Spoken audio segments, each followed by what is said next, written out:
Verse 7. And he brought me to the door of the courts in the temple of God. And when I looked, behold, a hole in the wall. So this was a cryptic thing, something that was in hiding, that was not expected to be seen. Verse 8. Then said he unto me, Son of man, dig now in the wall.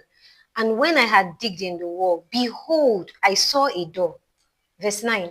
And he said unto me, Go in and behold and see the wicked abominations that they do there. Verse 10.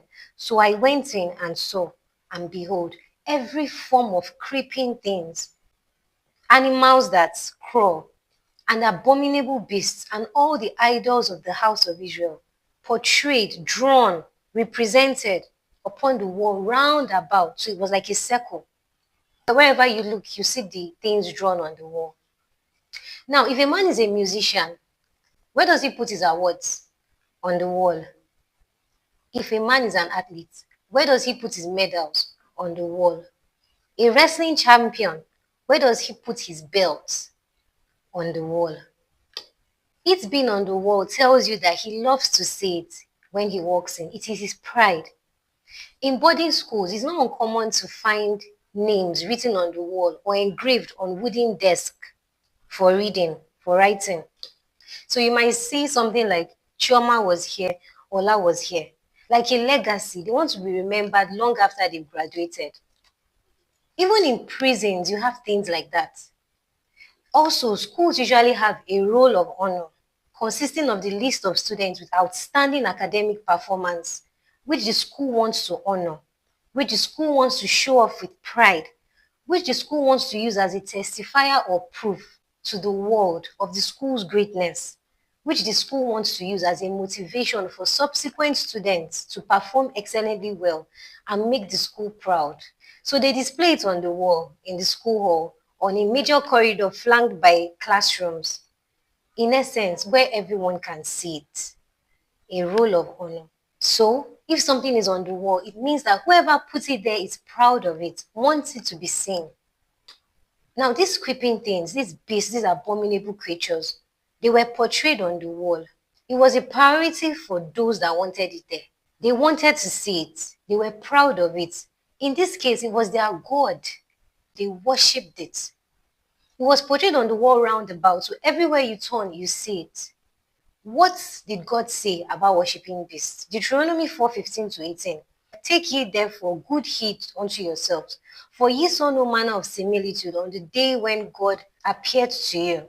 So don't corrupt yourselves and make a graven image, the likeness of any figure, the likeness of male or female, the likeness of any beast that is on the earth, the likeness of any winged fowl that flieth in the air, the likeness of anything that creepeth on the ground, the likeness of any fish that is in the water. So God is saying, when I appeared to you, I did not allow you to see my full form so that you will not replicate that and start worshiping it somewhere else. So don't now mold anything, draw anything, make anything, and make it an idol that you worship. Now, elderly men stood before the beast portrayed on the wall. So I'm assuming they formed a circle. And in the middle was Jazaniah, the son of Shaphan. Verse 11. And there stood before them 70 men of the ancients of the house of Israel. And in the midst of them stood Jazaniah, the son of Shaphan, with every man in his hand a censer. And a thick cloud of incense went up. What's a censer? A censer is like a pot in which you put coals of fire, hot coals of fire, then you pour perfume on it. So instead of alcohol being what diffuses it, the heat from the coals will diffuse it into the atmosphere. Now imagine 70 people holding censers, 70 censers. So there was a thick cloud of smoke. They were worshipping the beast drawn on the wall. Now this was going on inside the temple. The disrespect, the contempt. Imagine a woman bringing another man to her matrimonial home and having sex with him in the house. How outrageous, how horrible is that? It was like that inside the temple. They were offering incense to beasts. Remember what God said about strange fire? And Nadab and Abihu died when they offered strange fire before the Lord. God did not command them to do it. They were Levites, so they were authorized. They were in the bloodline of those authorized to do it. But because they did not follow the protocol, God killed them. King became leprous because he had overinflated self-esteem and felt, I'm a king, I can do whatever I want. He was not in the bloodline of the Levites, and he became leprous. Another set of people, Korah, Dathan, and Abiram, they offered incense out of rebellion and they died. Their own death was even very, very striking. The earth opened its mouth and swallowed them up. Not just them, them and their family members. So God takes incense seriously. God hates strange fire. He hates strange incense. Incense that he has not ordered. Now, an incense, smell, perfume is like a gift to please him. He was so particular about the kind of incense which Israel should offer to him. He was so detailed, even down to the specific spices, the measurement of each spice, and the ratio of one spice to another. Verse 30, take the sweet spices, start, onycha, and galbanum, and make a perfume.